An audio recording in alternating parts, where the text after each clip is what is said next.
Your one stop shouldn't be your last, so make sure you subscribe, like, share. Hey guys, welcome back to my YouTube channel. My name is Rosemary. If this is the first time of seeing me, please don't make it your last. And to my returning subscribers, thank you for always coming back. In today, we're talking about mistakes small YouTubers make on YouTube, including myself. So I'm talking to you and I'm talking to myself too at this point. Let's get right into this video. The first mistake I noticed that small creators make on YouTube is not cleaning their lens. Guys, like when I wanted to start filming, I have this tissue here and I just cut out a piece of the tissue to clean my lens. I clean my lens when I want to film. I make a conscious effort. Even when I'm filming outside, like I'm doing vlogs, I can even take my clothes and quickly clean it, especially when that kind of clothes will not clean your lens. So you have to know the kind of clothes you use to clean your lens. So I'll just take out my clothes and quickly clean my lens. The second thing I'm talking about today is looking at the viewfinder. When you're looking, I'm looking at this camera, I'm looking at the lens right now. I'm not looking at the viewfinder. Let me show you what I'm talking about. Now, hey guys, welcome back to my YouTube channel. My name is Rosemary, and hey guys, welcome back to my YouTube channel. My name is Rosemary. Look at these two clips and you'll notice that there is a difference in what I just did. Stop looking at your viewfinder, look at your lens. When you look at your lens, you are communicating with the person you're talking to, not when you look at your viewfinder. Most of us have noticed when I'm watching some videos, I notice that they're looking at the viewfinder, not their lens. Stop admiring yourself. You have mirror in your house. When you are done, admire yourself. When you are filming, look at the lens. The small thing on your, if you're using the front camera, this small thing that is up here, look at it. If you're using the back camera, this stuff that is up, this thing that is here that I'm touching, that's what you should look at. Stop looking at this other part of your phone or this part of your phone. You are not communicating with your audience. The third point is you want to film with the highest resolution on your phone. Guys, you don't want to carry your phone and just open your phone and just film. When you want to film a video, go to your settings, open your settings, film with the highest resolution on your settings. For me, my back camera, the highest is 40K, then over 30. Then my front camera is 1080. And that's what I'm filming with right now. So please, some of you are using good phones, just open that thing and use the highest resolution so that your video quality will come out very crispy clear and it will make sense. So film with the highest resolution on your phone. Set it. What I'm talking about is lock your exposure. Guys, see me now. I'm moving and the light of my filming is not shaking, it is steady. So lock your exposure on your phone. For Android users, I don't know about iPhone users. For Android users, when you open your camera, when you tap on it and press on it, it will lock. You will see that yellow box. It has locked. You can film like that. If you are going outside, you really want to be careful with locking your exposure, because when you're filming outside, because of the brightness of the sun, it can be like, how do I explain it now? When you enter a particular place, it can make that place dark because you have set it with a particular setting. I don't know if it makes sense. So when you're filming outside, you want to be very observant with how your phone setting is. I would advise, for me, when you're filming outside for vlogs, don't lock your exposure. Or when you're outside and you have to a particular setting, you've locked your exposure, or for me, don't lock. When you're filming vlogs outside, don't lock your exposure, for me, because we have different places. For example, when you lock your exposure and you're under the sun and you enter a place, that place will be very dark because you've already locked the exposure. If I make sense, please tell me in the comment section. But if you are doing a sit down video, please lock your exposure so that when you wave around, your camera is steady and is not moving. My next point is increase the brightness of your phone. Not that same brightness when you're tapping on your phone, when you're playing with your phone. Once you're filming, you're sitting down to film a video, please increase the brightness of your phone. It gives life to your video, it gives light to your video, so you don't need to do too much of editing. Next point is stop taking pictures from your video that you did not plan for your thumbnail. Let me explain. Now you are filming a video, you are done filming the video, you did not plan for your thumbnail. Some big YouTubers, I even see them when they say let's take picture for thumbnail, they will not pose when they are filming that video. That is them even posing to take, because they won't take screenshot from that one. Some people don't even pose. If they are dancing, they'll just like this, they'll snap picture and put as their thumbnail. Please don't. Make sure you are intentional about making your thumbnail, because the first thing that is going to happen to you is that when people want to click on your video, when YouTube recommend your video out and people want to click on it, and your thumbnail is not attractive, bet you, it's not as if YouTube is not recommending your video out, nobody will click to watch. So make sure you are intentional about making your thumbnail pictures. You make sure that even if it's something that you remember, because it's not every time, I will not say it's every time people remember to do this thing. If something you remember, you screenshot it and put it out there for your thumbnail, or you snap it and you edit the video and put for your thumbnail. So always try and edit your thumbnail pictures. Don't use the one that YouTube recommends for you, because you see the where YouTube will recommend some from things from snap from your videos. Don't use that one. Always snap pictures for your thumbnail, and don't use from the one that is not prepared for your video. You just want to snap that one. Please don't do that. Always take pictures for your thumbnail. The next tip I'm going to talk about is hashtags. When you want to use hashtag, don't give space.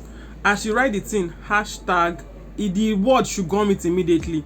Don't give space for your hashtag. I watched some videos and I see that they are trying to actually hashtag a word, but they actually did not achieve hashtagging that particular word. So when you want to make a video and you are trying to hashtag it, don't give space for your hashtag. And under hashtag, another thing I've noticed is that some people hashtag their names. I do it too. I'm not trying to say I do it, but that 3 things that will appear, those 3 hashtags that will appear. The recommended hashtag, I use vidIQ when I'm trying to do all these things. Recommended hashtag, I think for vidIQ is about 15 hashtags. So if the first 3 that will appear is very important, that first 3 that will appear, that first 3, please use what's related to the video, and don't use personal hashtag something that does not make sense. Hashtag what makes sense. Even if it will not help your video, at least when people are on that particular hashtag, your video will appear there.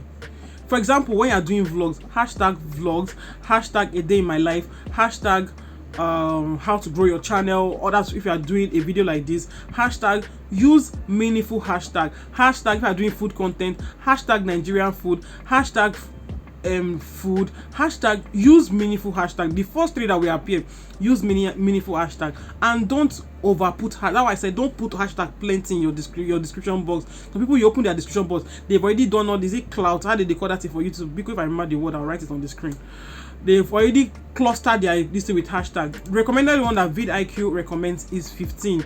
Like me, at time I use 10, and that 3 will still appear. That's the truth. That 3 words that's supposed to be up there, it will still appear. If you use more than 3, it will still appear. That's just the truth. Stop. Okay, because there are free editing app. Stop using editing app that has watermark. Guys, when people are watching your video, our big YouTubers, they don't even use this watermarks editing app. There are free ones. We have InShot, we have I think CapCut, we have VN, we have Movie Maker. These are the 4 I have on my phone, and these are the 4 I'm using. But the one I use more is InShot, because I'm used to InShot. For InShot, when you see watermark, that means the person did not remove that watermark. You can watch a free ad and to remove that watermark. For CapCut, when you are done filming your video, at the end, that thing that makes you see that CapCut, tap on it and delete. It goes. For VN, the same thing. At the end, they also have that stuff there. Tap on it, delete, and it goes. For Video Maker, doesn't even have waterlog, does not have anything, and it's a good editing app. So please try as much as possible to stop using. It's Kaima. I don't want to call their name, people, but you know what I'm talking about. All those things that also have watermark, English, watermark. Try as much as possible to stop using editing app that have watermark. For thumbnails, personally, I use Canvas because it's free. All these apps I just said, they're all free. It's free, but it depends on what you are using. For me, I'm comfortable with Canvas. Film your video horizontally, not vertical. Guys, I'm getting confused. I don't know the one which is which, but what I'm trying to say is film your video like this, not like this. Guys, it is very important to film your video like this. This is what YouTube recommends. This one you are doing is not recommended by YouTube. So film your video like this, not like this. It is very important to film your video this way, not this way. Don't film it like this, film like this. That's very important. Let's move on to the next point. My next point is spend more time creating your title and your thumbnail. We spend very less time creating our title and our thumbnail. We just write anything we like on our title. We just screenshots what is not even planned for the screenshot. Just put it there as your thumbnail. So it tags now. Your next video you're about to upload, spend ×2 of the time you spend before on your title and your thumbnail.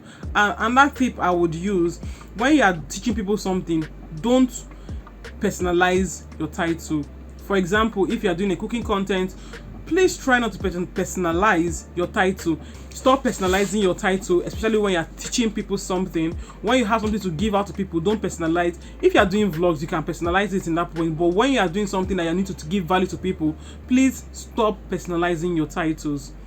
Let's move to the next point. We are all aware that people normally use their phones to watch YouTube videos. So YouTube gave us 100, that's for, now I'm talking about titles. YouTube gives us 100 words to use for your title.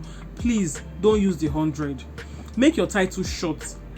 Whatever you're trying to do, make your title short. From 20 to 60 is what's recommended on vidIQ. Like, I like using vidIQ as vidIQ, even TubeBuddy too. From 20 to 60 is what's recommended on these two apps that I use for my YouTube, because they are in what's the word? I don't know the word I want to use, but I use these two apps. Yeah, they help you re-rank. I'll talk about that later. So for this, it's from 20 to 60. So because people are using their phone, if your title is too long and someone cannot read it, organic will not, as they just read it and it's not correct, they will just move on to the next one. So you want to make your title as short as possible, so that when someone is using his or her phone to watch your video and the person sees the title, read it, and the person clicks on it and watch your video. So please make your title very short. From 20 to 60 is what's recommended for your title. Anything above that, you are doing too much. So let's move on to the next point. The next point, and which is going to be my last point, is trying to use this apps I just talked about now, vidIQ and TubeBuddy. These two apps helps you when you want to rank for your SEO, that's search engine optimization. It helps you when you are doing something, when you even give title that does not even hit home. This app will tell you that this title does not hit home. When you want to search for a word, for example, if you want to search for a word on YouTube, like for example, if you want to do a particular thing and you put it, it's going to tell you if that word has more search and less competition. That's why some people don't understand when they see those. Some words have plenty search and the competition on YouTube is very small. So it's going to tell you. It's going to also tell you if the word has plenty search and plenty competitors. Those are the lines that you always say when you're trying to search for your when you're trying to use your vidIQ app. It's going to tell you all these things. It's going to tell you if when you have an idea, just search the keyword there. It's going to tell you. It will even also help you when you want to do your tags. If you are using vidIQ and you put like 2 or 3 tags, automatically start recommending tags for you. And if the tags are something that is concerning that video, you just are using it and just saving it. Sometimes I just do like maybe 5 tags, and vidIQ will help me complete my tagging because I want to optimize that video to the fullest.